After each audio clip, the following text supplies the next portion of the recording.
I'm not in danger of becoming a Catholic priest.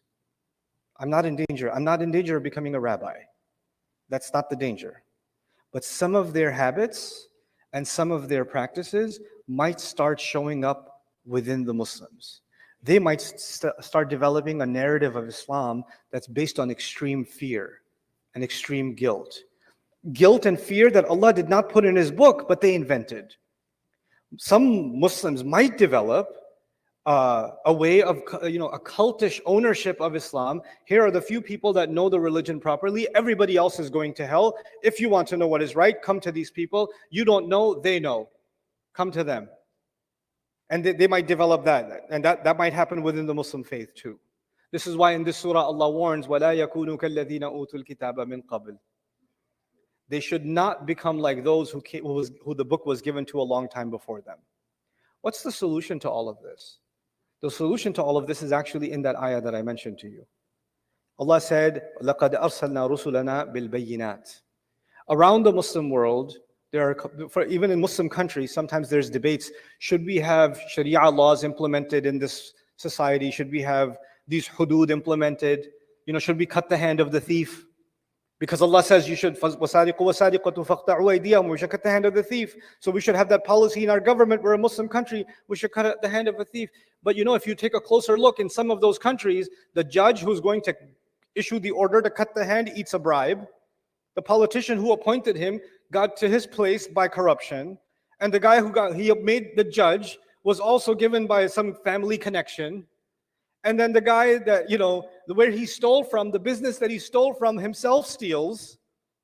And then the police officer that arrested him saw 3 other people steal, but that's their cousin, so that's okay. And he caught this guy.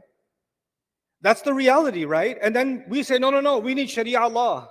We need law. You know what that is? That's law without justice, isn't it? Allah didn't just say al-kitab. He said al-kitaba wal-mizan. He said al-kitab wal-mizan. But we have this obsession with, it should look like we're implementing the hudud, or we're implementing these laws. And if we have these laws, then we're going to have what Allah wants. Well, Allah wants a lot more than just the laws. There's a lot more that Allah said. We skip a few things. And then on top of all of that, a next generation comes. They don't even know. This is the scariest thing. Ask the average Muslim youth, even adult. Like I come from Pakistan. My origin is Pakistan. Pakistanis here know Pakistan ka matlab kya, la ilaha illallah. I go to Pakistan, I spoke to my parents, I spoke to my, when my grandparents were alive, I spoke to them. I spoke to youth over there. I said, how much Quran do you know anything about the Quran? Do you know anything about Surah Al-An'am? No, I'm not a scholar. Okay, what about Surah Al-Tawbah? There's a surah called Tawbah? Tawbah. Right? They don't know.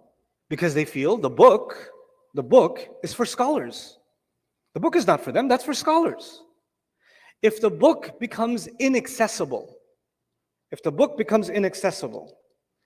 then what Allah says earlier on in this surah, He says, أَلَمْ يَأْنِ لِلَّذِينَ آمَنُوا أَن تَخْشَعَ قُلُوبُهُمْ لِذِكْرِ اللَّهِ وَمَا نَزَلَ مِنَ الْحَقِّ. Isn't it already time for believers that their hearts should be filled with awe, with the remembrance of Allah, and because of what came down from the truth? Meaning every believer should develop awe of Allah by listening to the Quran, by understanding the Quran. Every believer. Now, if that's not there, then bayinat are not there. It's not clear to the Muslims why they're Muslim. It's not clear why the laws are the way they are. And even the Muslims will say, these laws are extreme, this policy is extreme, this is extreme, that's extreme. I don't even know why we have it. There's too much extremism. Because they don't know themselves. This is what happened to the Jews and Christians before us. The average population did not have access to the book and were not given an education to the book. We were given a book that is supposed to be accessible to everyone. And I'm not saying you should become a mufassir on your own, like you read a translation, I want to interpret the Quran myself. That's not the point. The point is, as you're learning, you can ask those who know more than you, and you can grow your knowledge, but actually everybody's supposed to raise the bar.